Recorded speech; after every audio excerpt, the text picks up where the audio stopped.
Welcome to Carolina Sculpture Studio. My name's Clint Button, and I'm a granite sculptor. I've got something a little different today, and this is just something I want to highlight, talking about historical work. This is a marker. We're in Spartanburg, South Carolina, and this is a historical marker, a remnant marker for Fort Prince, which was a fort erected. I believe the date on it is 1758. And it says the site of Fort Prince. Go down the thing here, let y'all read it. Site of Fort Prince, built by the early settlers as a place of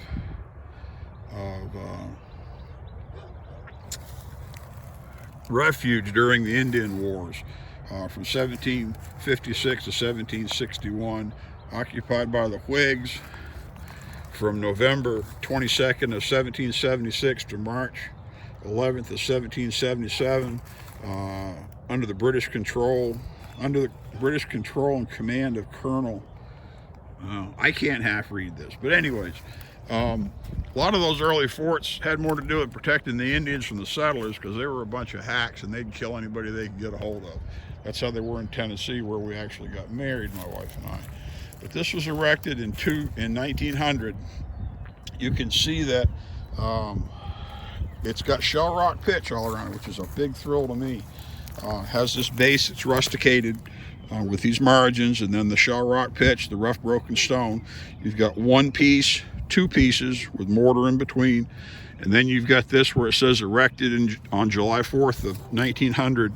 You've got more mortar, and then you've got this upright portion with the panel, all hand cut, hand polished. They would have polished this by hand, and they would have done the margin. It looks like it's probably done with pneumatic tools.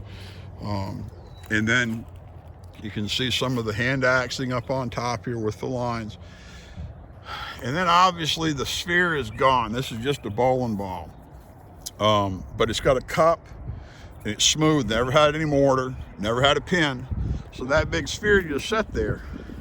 And so at some point we'll have to figure out a way to resolve that missing ball.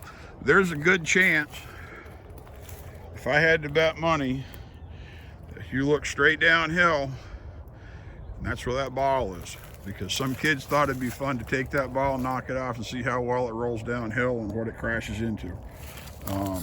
Not that I ever did anything like that with stones from a stone wall or anything, but that's probably where it is. This has got somebody did a lot of work beating this up. You can see it's got a lot of lines in it. If they'd beat it much harder, they would have had some failures. But pretty rare to find anything shell rock pitch. This part of the United States, it wasn't as prominent. At 1900, that would have been extremely early for anything produced in Elberton, Georgia. So there's a good chance this was cut by someone, even possibly locally here in Spartanburg. There was a trained stone cutter, and then lettered and polished all by hand. But this is pretty close to the beginning of when granite was commercially viable, just because technology, late 1800s, 1890s was when it really started happening, and the transition from marble, softer stone, into granite. So, but here's a marker for Fort Prince here in South Carolina from it's 124 years old right now, and we'll get another ball on top of that at some point. But pretty cool stone.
And we're roughly right over in here.